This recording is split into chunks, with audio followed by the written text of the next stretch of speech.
Boa noite, amigos.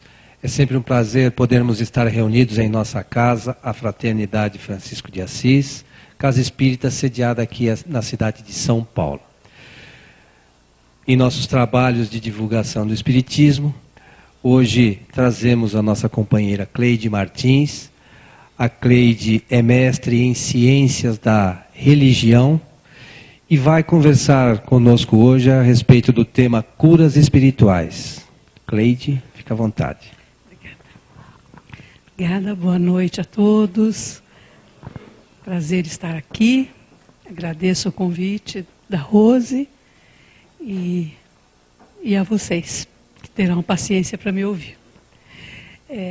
Explicar um pouquinho como é que eu cheguei a esse estudo, como eu cheguei a este trabalho, que na verdade foi uma pesquisa feita para a dissertação da tese de mestrado que eu realizei na PUC de São Paulo. Para a gente fazer uma tese de mestrado, nós precisamos sempre partir de pesquisa, de um levantamento de realidade, um estudo muito científico, um estudo muito limitado, por isso mesmo. Ele aprofunda sobre uma questão, mas é bem limitado. Eu tinha muito interesse em estudar as curas desde que eu conheci o Espiritismo, porque eu via muito a procura da casa espírita para questões de problemas de saúde. E achava curioso por que as pessoas com uma medicina tão avançada, com diagnósticos, pessoas em condições para pagar bons médicos, então não era um problema financeiro, não é? Porque quando eu era criança, na cidade de interior, eu via muito a procura das benzedeiras, a procura mesmo já de centro espírita, mas por pessoas que eram consideradas pessoas ignorantes ou pessoas muito pobres que não podiam pagar um médico, né? Porque em geral nenhuma benzedeira cobrava nada para benzer. E eu cresci com essa ideia, né? De que seriam pessoas, portanto, nesse nível. Mas não, quando eu começo a frequentar o Espiritismo, eu vejo que não era bem assim. Então eu via cada vez mais pessoas de nível socioeconômico, de nível intelectual, e procurando a casa espírita porque dizia que não estava satisfeito com o que tinha ouvido da medicina, que a medicina não dava conta, ou então eu me perguntava, será que não tem diagnóstico? O que é que está acontecendo com a medicina?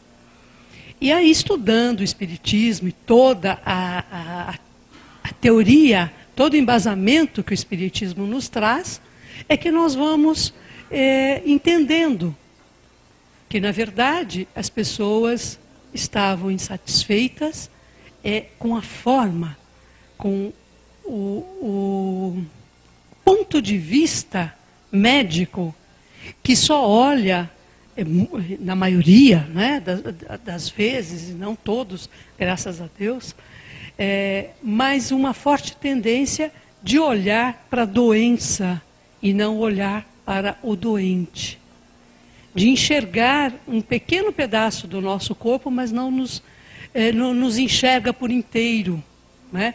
Então não trata da pessoa, mas se trata de um corpo doente.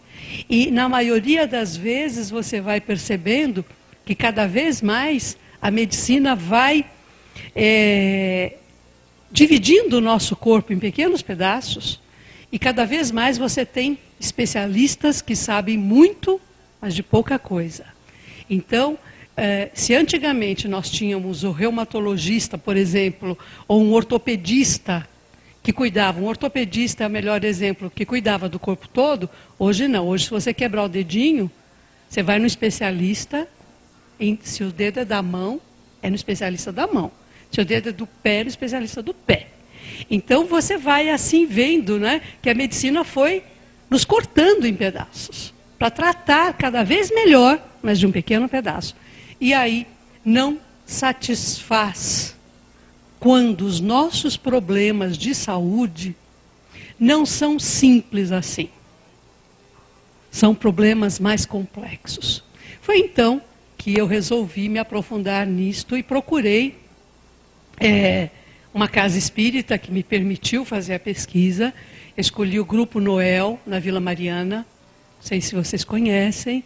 O Grupo Noel é muito conhecido por trabalhar às terças e sextas-feiras. Eles têm um trabalho com mensagens espirituais, com mensagens de pessoas falecidas. Então, foi curioso, porque eu pensei, aqui não deve ter muita gente que veio procurar o Grupo Noel por causa de problemas de saúde. Então, eu fiz um questionário, deixei lá, perguntando primeiramente, inicialmente para as pessoas, qual o motivo principal de terem procurado o Espiritismo. E um grande número de pessoas me respondeu que tinha inicialmente procurado a casa espírita por problema de saúde. Aí, então, fui aprofundando e fui classificando que tipos de problemas, que tipo de doenças que eram consideradas as mais curáveis no centro espírita. E o que é que leva à cura? Por que as pessoas, a maioria das pessoas se sentia bem? Ou mesmo continuando com problemas de saúde, diziam, mas eu me sinto melhor. Eu me tornei uma pessoa muito mais tolerante, eu compreendo agora porque eu tenho os problemas que tenho. Então, foram respostas que foram me dando toda uma explicação para esse fenômeno. Então, vamos ver, resumidamente, como é que nós tratamos isso. Primeiro, nós verificamos que houve um grande desenvolvimento dentro da própria ciência que passou a considerar a possibilidade da cura, que antes não se tolerava, dentro de um enfoque científico, falar em cura espiritual. Era considerado realmente algo não científico. Nós fomos vendo, dentro também de outras pesquisas realizadas, que uma explicação para os fenômenos curáveis, os fenômenos que eram relatados dentro de uma casa espírita, que as doenças, na verdade, elas nascem da alma. As doenças não nascem do corpo. O que eu falei anteriormente, de não satisfaz mais uma visão que enxergue o nosso corpo em pedacinhos. Isso hoje já é bastante debatido e entendido que a pessoa precisa ser tratada no seu conjunto, no seu corpo inteiro, no mínimo no corpo. No Espiritismo nós vamos ver que além do corpo. Isso é uma compreensão holística. O que é uma compreensão holística? É uma compreensão de ver o ser humano como um todo. As doenças, portanto, nascem da alma.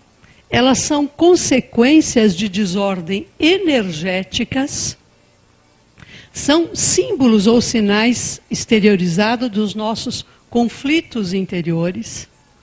Elas podem ser tratadas com uma transmissão de energia e existe uma interdependência do corpo, mente e espírito. Este é o fundamento teórico da nossa compreensão. Se as doenças nascem da alma, elas não são, portanto, visíveis num primeiro momento, ou pelo menos não detectáveis pelos instrumentos humanos. Elas vão causar desordens energéticas, desequilíbrio energético, e esse desequilíbrio energético, então, é que vai se manifestar no corpo físico. E há uma interdependência, quer dizer, tudo o que acontece, e aí que está a visão holística, tudo o que acontece na alma, vai aparecer no corpo. Tudo que acontece no corpo vai ter consequências na nossa alma. Há consequências no corpo físico, certo? Tudo que acontece, então, nessas correntes energéticas, nós acreditamos que podemos interferir nessas correntes energéticas através dos passes espirituais, tá certo? Nós acreditamos, e não é só uma questão de crença, não é só uma questão de fé. Nós sabemos que isso acontece, porque isso já foi devidamente comprovado. Já há várias pesquisas que mostram como o corpo se altera no nível da formação dos glóbulos vermelhos, do sistema imunológico, por médicos espíritas, né, pela Associação Médico Espírita. Há uma pesquisa que demonstra que antes do passe você tem um determinado número de glóbulos vermelhos no seu corpo, fazendo exame de sangue, né? Antes e depois, isso se altera. Tá certo? E pelo próprio relato das pessoas, né? Que conseguem perceber que depois que se acalma, depois que relaxa, depois que consegue absorver uma energia positiva do próprio ambiente da casa espírita, se sente melhor. Na concepção holística, como eu estava dizendo, né? Holística vem de holos. O holos significa interação do todo com as partes. Na física moderna, considera-se essa correlação existente entre a matéria e a energia. René Weber, que é uma naturalista não espírita, uma grande estudiosa da questão da correlação das energias, é física, ela diz o seguinte: matéria e energia são equivalentes, são duas facetas intercambiáveis de uma mesma base. Como dizia Einstein, repetindo os antigos metafísicos. O universo, longe de ser uma máquina ou um composto de partículas atômicas, separadas e aleatórias, segundo o fisicalismo, é, na verdade, um todo integral, no qual todas as partes profundamente interligadas, nesse oceano de unidade, interrelacionando-se diretamente, exercendo influência e interdependência mútuas em todas as direções e dimensões, como no caso de qualquer organismo vivo. Vocês já ouviram falar da fotografia holográfica? Já conhecem? É um sistema desenvolvido também por um físico, que ele demonstra o seguinte: a partir de uma foto, ele começou desenvolvendo, a partir de uma foto de uma pata do cavalo, ele conseguia recompor o desenho de todo o cavalo. Hoje nós sabemos que do fio de cabelo se faz todo, né, o reconhecimento do nosso DNA. O que significa isso? Né? Que o todo está nas partes e as partes estão no todo. Se nós jogarmos uma pedrinha na água de um lago que está ali paradinho, né? O que é que nós vamos ver? Que a água vai formando aquelas ondinhas, né? Aquelas ondas vão se manifestando para todo o lago. Tudo muda. Algo que acontece hoje, lá do outro lado, né, do planeta, está nos afetando aqui e aqui, lá. Isto significa o quê? Estamos todos dentro de uma mesma dimensão. A atmosfera está mostrando isso, né? Temperatura, o tempo. O que está acontecendo? Né? Nós estamos falando cada vez mais em globalização, nos efeitos da globalização. Isso tudo vem comprovar essas teorias. A física vem comprovar isso. O Pierre Weil é um psicólogo, espiritualista também, não espírita. Ele vem retomar também essa ideia holística. E é interessante, né, que ele vem concluir que há uma reconciliação, portanto, entre matéria e espírito. Duas dimensões totalmente diferentes, né? A matéria, concreto, o espírito, né? Algo que não se pode ver, que não se pode apalpar, mas ele diz, né, que tudo que se conhece hoje, a partir desse desenvolvimento, desse conhecimento da física, vem nos trazer essa dimensão espiritual. Então é mais uma corrente, não é, a favor dessa teoria. Esse desenvolvimento de conceitos de energia e matéria são os conceitos desenvolvidos dentro do Espiritismo. Então, Kardec, né, escreve para nós todo o Livro dos Espíritos, falando exatamente, né, do que são esses elementos, o que é, né, o que é energia, o que é matéria, que o nosso cérebro, que é o objeto de estudo do médico, para detectar, por exemplo, uma dor de cabeça, né, ele não enxerga que o cérebro é apenas um órgão, apenas um mecanismo de manifestação de algo muito mais profundo. Então, uma grande, né, doença moderna como a depressão, se estudada à luz somente do materialismo, não leva a nada. Você pode colocar, né, o cérebro de pessoas que estão profundamente deprimidas ao lado de pessoas que estão saudáveis e não enxergar diferença alguma. Onde está? Onde está, portanto, né, a alteração substancial que vai mostrar que aquela pessoa não está mandando ordens para o seu corpo para que reaja?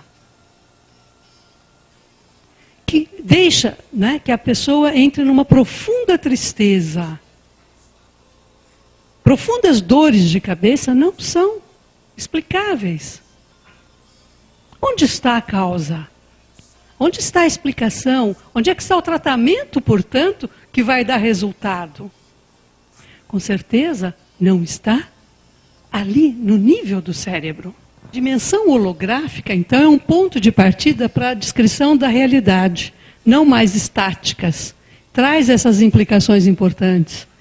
E se nós formos ver, né, no Livro dos Espíritos, essa pergunta, ela se reporta a essa questão. Quando Kardec pergunta, na questão 82, é certo dizer que os espíritos são imateriais? E a resposta: como podemos definir uma coisa quando não dispomos de termos de comparação e usamos uma linguagem insuficiente? Um cego de nascença pode definir a luz? Então, o que Kardec nos responde, o que os espíritos nos respondem aí? Né? De que ainda não havia elementos naquele momento, né, para dizer exatamente e nos convencer do que era a matéria, do que era o espírito, e hoje, né, o que nós estamos assistindo é uma convergência de estudos que vão nos levando a entender que matéria e espírito são manifestações diferentes da mesma energia. Não é? Que o corpo é essa energia condensada. E o espírito é essa energia quintessenciada. Quanto mais puro, né, quanto mais essa energia é leve, é fluida, né, quanto menos peso, menos forma vai demonstrar. Quanto mais condensado, né, mais estamos no nível aqui nosso, né, do nosso mundo. Bem, vamos continuar refletindo a respeito disso. Quando nós dizemos que matéria é a mesma energia, né, só que condensada, nós sabemos que a matéria vai sofrendo ações do mundo físico, tá certo? E por isso ela é diferente nos diferentes mundos, conforme o nível que nós vivemos, conforme o nível evolutivo que o nosso espírito está, portanto, que permite que essa manifestação ocorra. Nesse sentido, quando você tem um problema que está no nível energético, ele não é visível aos instrumentos que a ciência consegue nos demonstrar, tá certo? Aí o que falha então? Qual é a falha que nós vamos detectando? Que não há um diagnóstico, portanto, correto da origem da doença, da causa daquela doença. E se a doença, ela nasce no corpo espiritual, ela tem que ser tratada na sua origem. Ela tem que ser tratada, portanto, do ponto de vista do espírito. Enquanto eu fazia essa pesquisa, eu ficava o tempo todo pensando em termos de cura espiritual como sendo a cura promovida por espíritos. Eu achava que uma cura espiritual é a cura que os espíritos promovem. Durante todo o tempo que eu desenvolvi essa pesquisa, eu buscava em livros, buscava conhecer pessoas, conversando com pessoas que tinham passado por doenças graves, fui tendo tudo isso registrado, gravado. A maior incidência de doenças que nós vemos como incuráveis e que, portanto, trazem muitas pessoas à casa espírita é o câncer. Ainda é, né? O câncer considerado como, quando você tem um diagnóstico de câncer, você parece que tem já uma sentença de morte vinda junto com aquela situação. O que acontece? A pessoa entra num estado depressivo. O sistema imunológico não reage. Então, nós entramos em contato com um estudioso chamado Dr. Lechan, um psicólogo e psiquiatra norte-americano, que há mais de 40 anos estuda só pacientes em estado terminal com câncer. E ele desenvolveu, então, todo um estudo para sustentar o seguinte, que o câncer tem um desenvolvimento a partir de uma situação de um grande estresse emocional.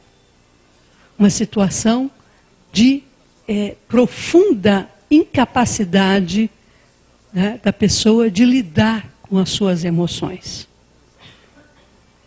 Nos homens, isso acontece muito relacionado à perda da potencialidade, à perda da condição de continuar tratando da sua família, da sua casa, sendo o provedor que o homem é.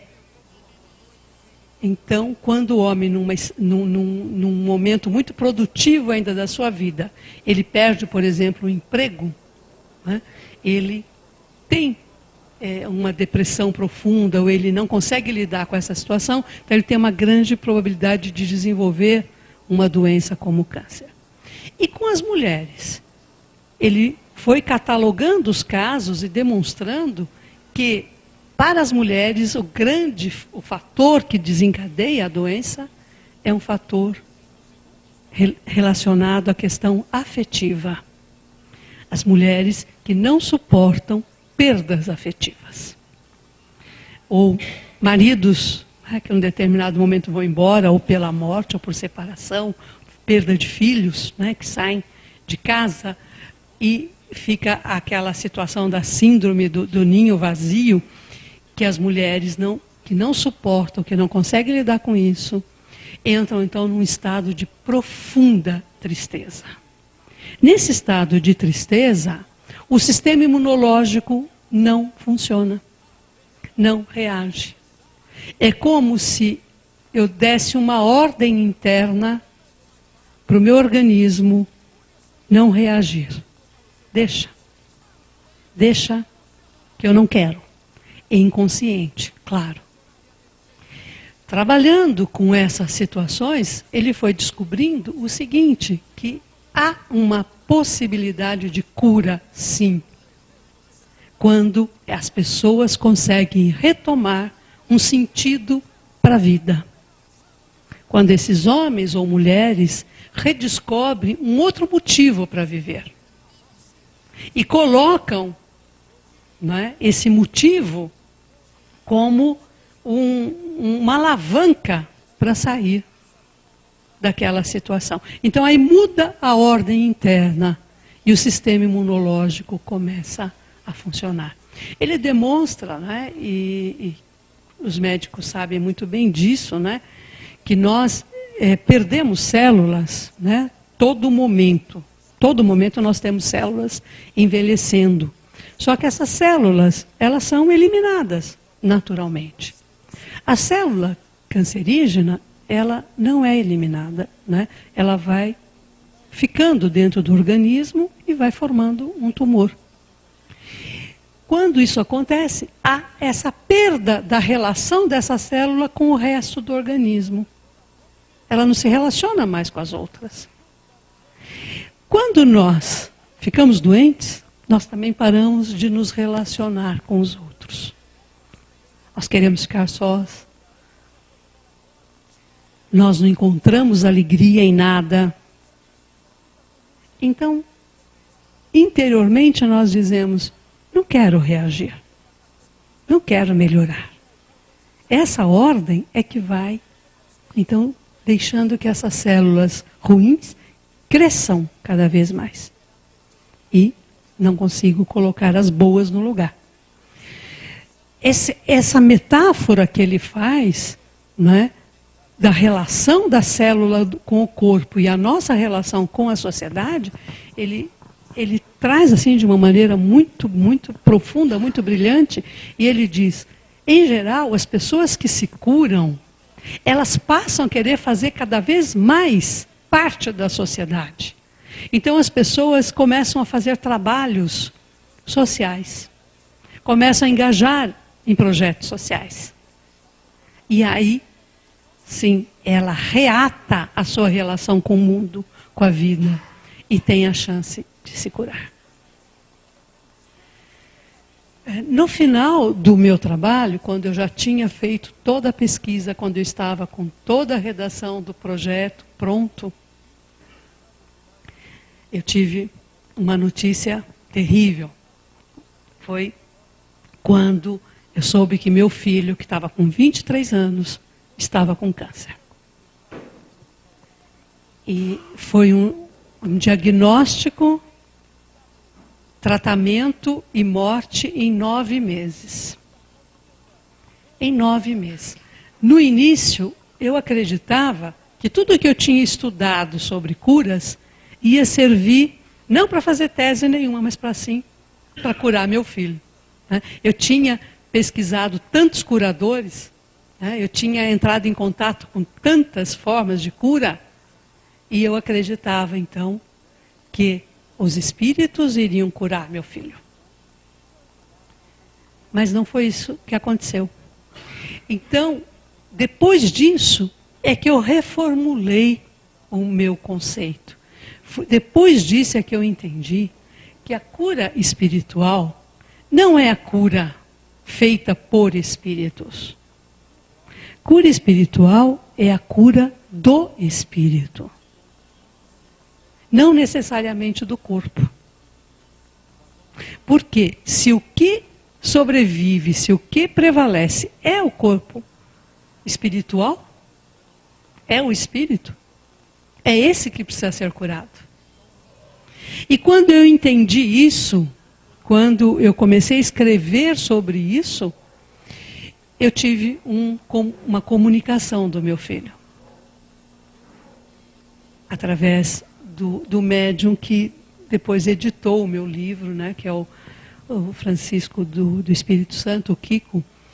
Ele recebeu uma comunicação maravilhosa do meu filho, né, e ele não sabia ainda dessa minha conclusão, né, mas ele começou uma carta exatamente assim: mãe, eu estou completamente curado. Aí eu entendi, mais ainda, que era isso mesmo. Não é? Todos nós buscamos a cura do corpo. Todos nós. Queremos um corpo melhor. Nós passamos 99% do nosso dia em função do nosso corpo. Nós trabalhamos, bebemos, comemos, nos agasalhamos para conforto do corpo. Nós dormimos para conforto do corpo. Não é?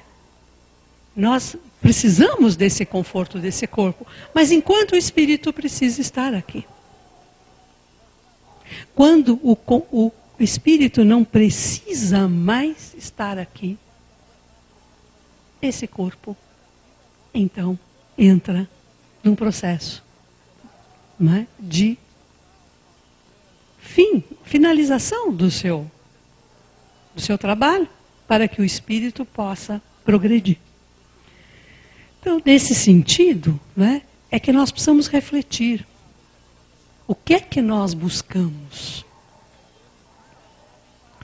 Se nós curarmos o nosso espírito, pode ser que essa cura seja necessária ainda para eu continuar aqui, neste planeta, nesta dimensão, nesta sociedade, nesse grupo, nessa família.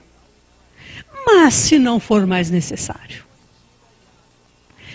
E aí muda também uma compreensão para nós espíritas. Porque uma pergunta que eu fazia para as pessoas é: por que é que algumas se curam e outras não? E os espíritas respondem: por merecimento. Não é? Uns merecem, outros não. E eu pensava, mas isso é muito pesado. Meu filho merecia. Meu filho não bebia, não fumava, nunca tinha tomado um remédio, nenhuma droga. Ele tratava com homeopatia. Ele era uma pessoa queridíssima, querido de todos. Então, como que ele não merecia? Então, está errado essa nossa forma de dizer. O Livro dos Espíritos, Kardec pergunta também para os espíritos: e quando a gente pede e não recebe? E os espíritos respondem: é porque há necessidade ainda que o corpo sofra. O sofrimento só tem sentido se ele trouxer aprendizado, se ele trouxer evolução. E afastar alguém de um sofrimento, muitas vezes será nocivo ao seu espírito. Então, nessa sabedoria divina, sabedoria cósmica, é que nós temos que confiar. Se eu tenho ainda algo que me incomoda, é porque eu ainda não prestei atenção, eu ainda não entendi a razão daquela úlcera que ninguém cura. Será que não é raiva? Será que não é mágoa? O reumatismo é uma doença que é o símbolo das pessoas rígidas, as pessoas inflexíveis, as pessoas que não mudam de opinião, não envergam. Então, enrijece a musculatura. Hoje, nós vemos que muita gente morre do coração cada vez mais cedo. E cada vez mais as mulheres estão tendo problemas que antes era muito maior número dos homens. Por quê? Por que hoje as mulheres estão morrendo do coração? Alguém arrisca um palpite? As mulheres estão assumindo cada vez mais a função masculina.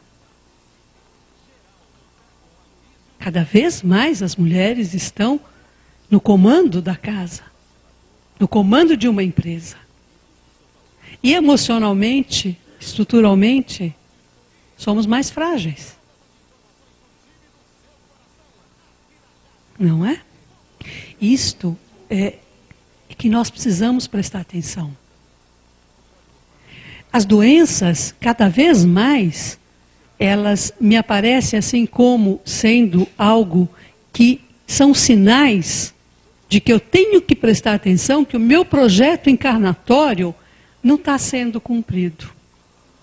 Quando eu começo a ficar muito infeliz, muito insatisfeito, troco de casa, troco de namorado, troco de marido, troco de tudo e nada está bom, porque o problema não está aí. O problema está que talvez eu tenha feito um projeto encarnatório, né, um plano para a minha vida, que eu não estou seguindo. Eu estou me desviando dele. Eu preciso rever esse projeto. Eu preciso saber o que foi que eu combinei. Não é? Eu preciso fazer esse exame de consciência, esse exame, né, cada um consigo mesmo, com seus mentores, e pedir, meu Deus, né, qual a razão dessa minha insatisfação, dessa minha tristeza? Achando a razão da insatisfação e da tristeza, ficando melhores, ficando alegres, felizes, nós teremos menos doenças. E eu posso dizer para vocês isso, né, aí, né, por um conhecimento, né, profundo do que aconteceu com meu filho. Da profunda tristeza que ele tinha. Ele não estava satisfeito com esta vida. Ele sabia as coisas, ele dizia que nada era novidade, nada lhe interessava. Ele não tinha uma satisfação. Apesar, né, de jovem, de 23 anos. Então, nós aprendemos muito com isso, aprendemos. A família toda aprendeu. Meu filho mais novo aprendeu, toda a família. E fomos muito testados na nossa fé. Certo? Esse teste da fé é que nos fortalece. Ou você acredita ou não acredita, não tem meio termo, não é? Você acredita nesse plano maior, nesse projeto encarnatório, ou não acredita. Ou há justiça divina ou não há. Não há meia justiça. Não é? Então, aí é que você vai se aprimorando. Por isso eu digo para vocês que o conceito melhor é de necessidade. Se eu necessitar passar por mais sofrimentos para aprender, eu vou passar. Mas se já está bom, há videntes, né, que relatam casos de doenças que estão no perispírito e que não se desenvolvem. Você trouxe uma probabilidade de desenvolver uma doença, você até combinou, mas você não precisa mais passar por ela. Essa doença não se manifesta. Porque você aprendeu sem precisar do sofrimento.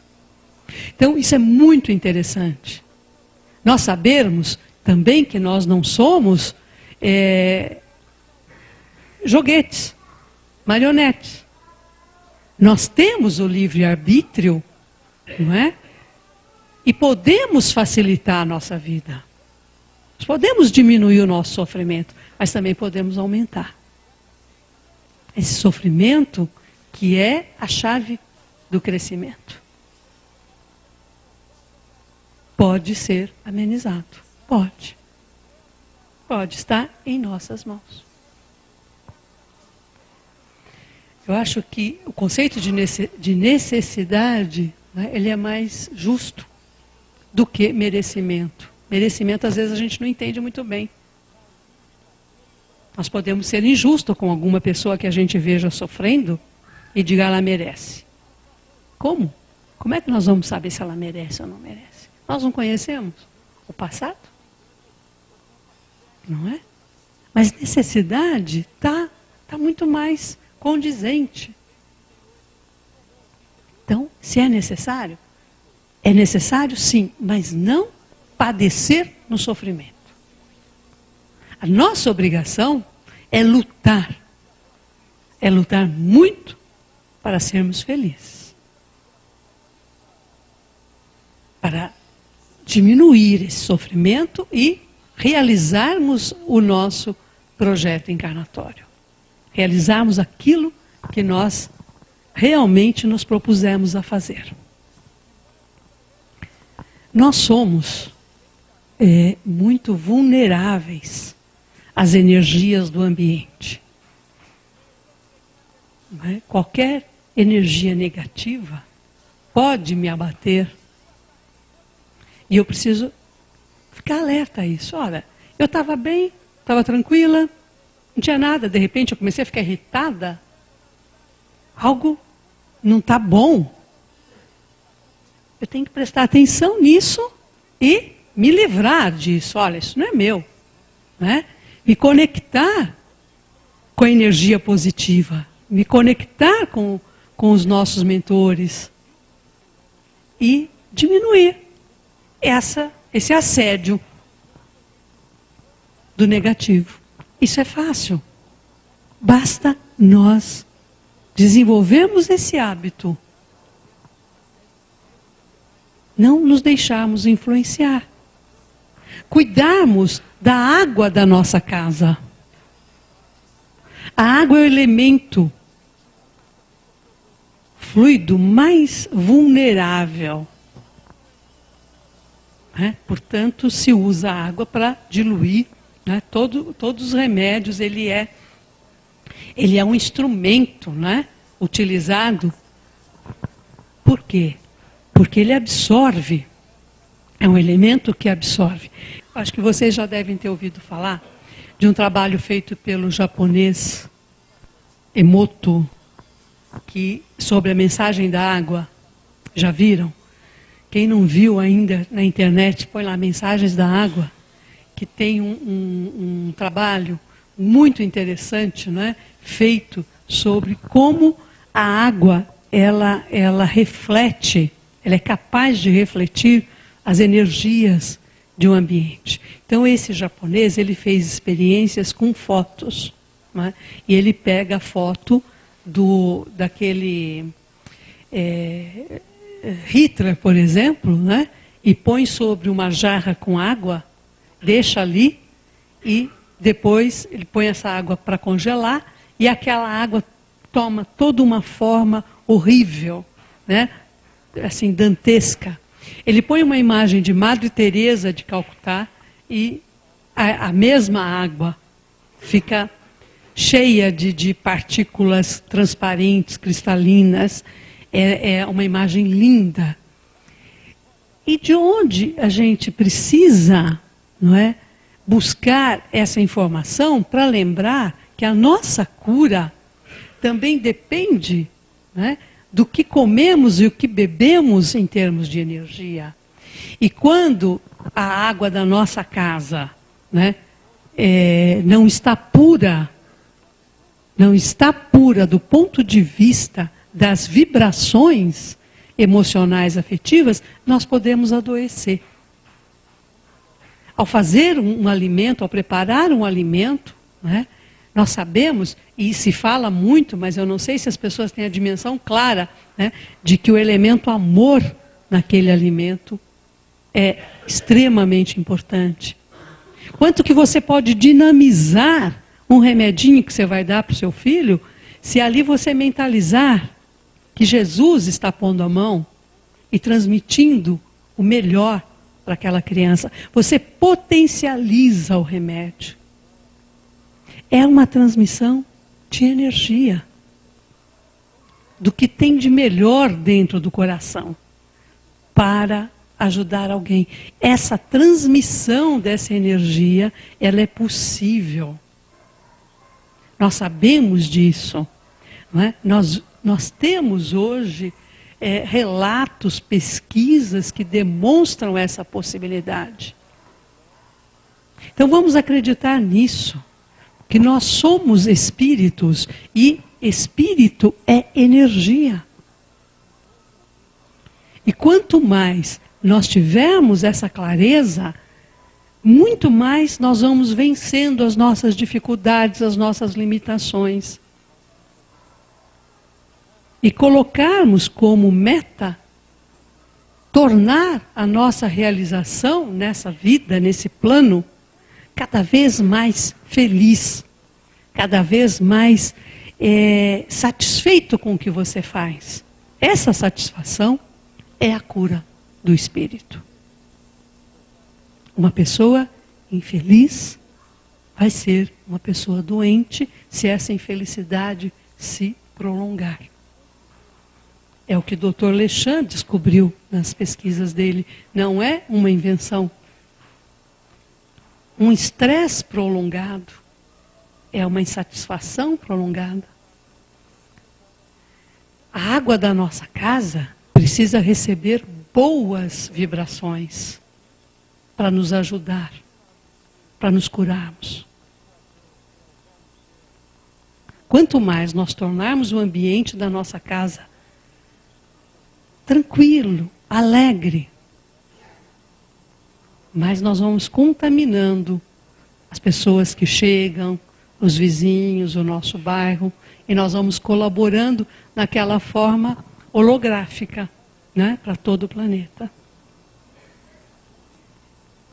Este deve ser o nosso maior legado enquanto espíritas. É levar esse conhecimento às pessoas, aos colegas, que numa sala de aula, no trabalho, que criam às vezes um ambiente de fofoca, de polêmica, de mal-estar, nós sermos aquele que corta isso. Né? Que diz, olha, vamos mudar de assunto? Vamos falar de uma coisa boa? Vamos falar de uma coisa alegre? Vamos colocar uma música? E dissipa energias negativas. Para quê? Para nos curarmos. Para evitarmos doenças. Se tivermos essa capacidade de nos considerarmos deuses, como disse Jesus, podemos fazer estas coisas e muito mais. Transformar o ambiente em que nós estivermos. Sermos um elemento de mudança, de transformação. Esse deve ser o nosso mote. Obrigada pela atenção.